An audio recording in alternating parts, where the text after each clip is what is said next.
They closed the vault, sealed it in lead, and called the pages blasphemy. But the mirror within the book did not disappear. It waited.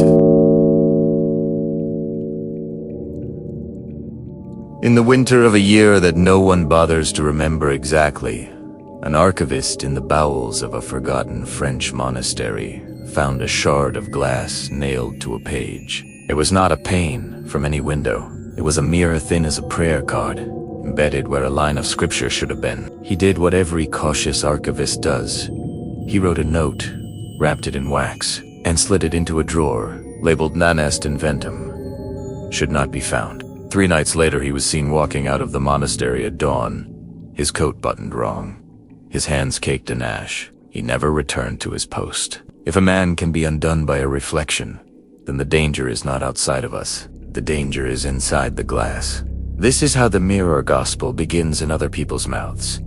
In fragments, in rumor, in the lines between marginalia, but the story we will tell is not rumor. It is the trail.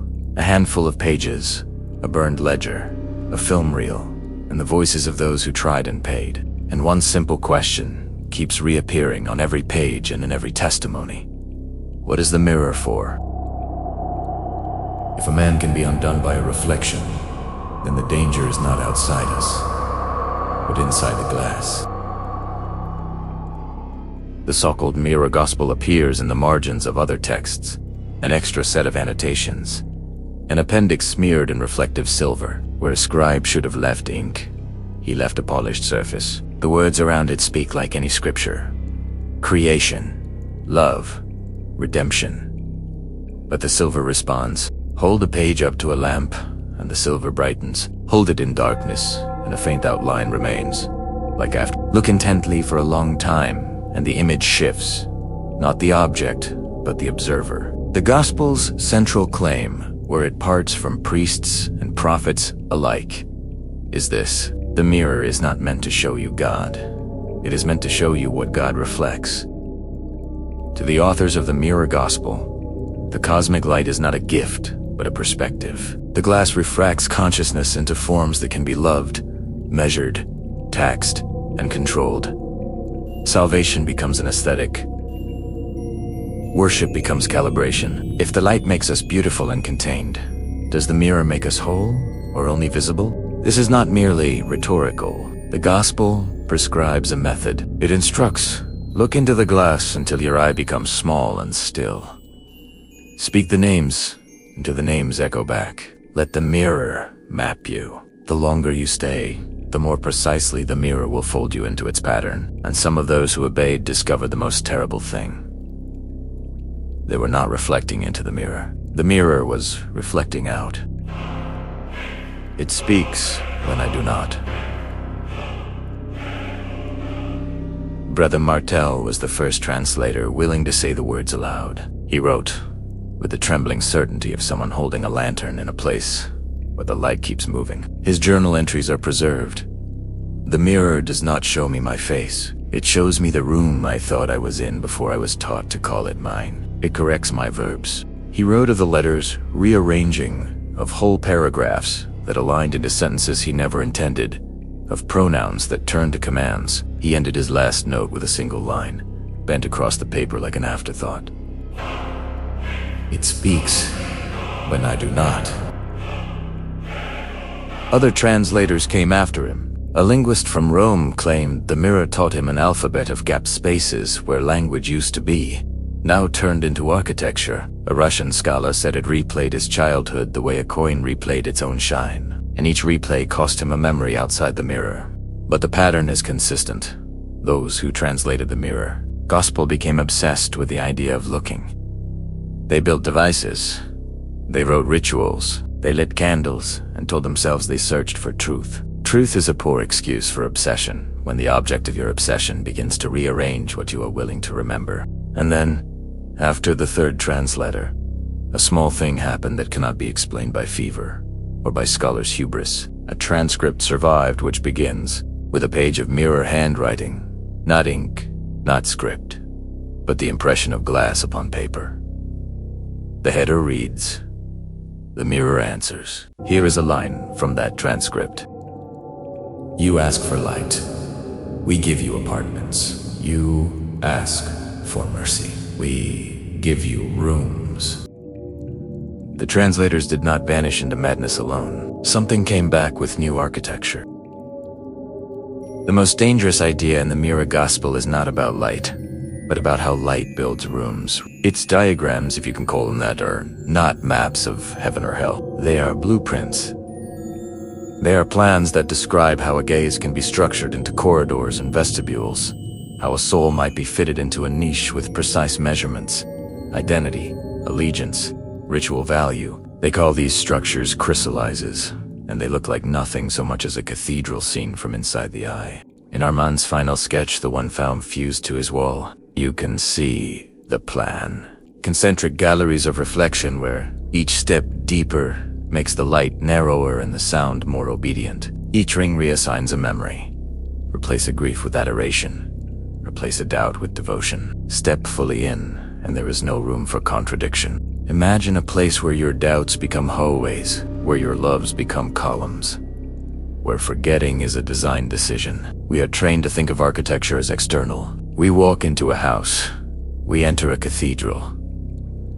The Mirror Gospel flips that. It teaches that the house builds you. You fit your own rooms by the way you look. And it is a practical technology. The translators discovered recipes, light angles, chants, reflective sigils etched in silver. They learned to make passageways in the mind as an artisan makes doors. But the more precise the craftsmanship, the more permanent the incarceration. If faith can be weaponized, light was the perfect blade. News of the Mirror Gospel did not remain in marginalia. In 1943, when governments disappeared and archives opened like sores, a committee of curious men and men of power convened in a basement beneath the Vatican. They were not theologians alone. Engineers came, psychologists, men who believed that if you could measure attention, you could harness destiny. Project Speculum Lux, the Mirror Project, was therefore born of equal parts curiosity and arrogance. They placed subjects in chambers lined with polished plates. They shone cold light and measured degrees. They recorded speech and silence. They fed answers back into the mirrors, hoping to see what the gospel promised, a demonstration of controlled illumination. The footage survives in fragments. Grainy reels show subjects at first calm, then murmuring prayers in tongues they did not know. The mirrors responded. Letters took shape and melted into the subjects' faces. In one rial, a priest collapses, and in all the reflections he remains upright, mouthing a litany that outlasts his body. The official memorandum reads, in bureaucratic language, subjects exhibited dissociative phenomena consistent with acute identity reconfiguration. When they closed the vault, some men argued the project had failed. Others argued it had succeeded beyond measure. A marginal note scrawled in a hand that trembled says only, it answers with rooms it will rent you. When scientists become priests, and priests become scientists, the experiment stops being about knowledge. It becomes about who sits in the apartment the mirror builds for them. Every participant of the Mirror Project vanished within days. Some records claim spontaneous optical disintegration. Others say they simply walked away into the night, with their eyes fixed on a private horizon no one else could see. One film reel did not disappear. It was smuggled out in the glove box of a priest's car and buried under the bells of a little-known chapel. It is the reel we watched, and the reel we cannot erase from the mind.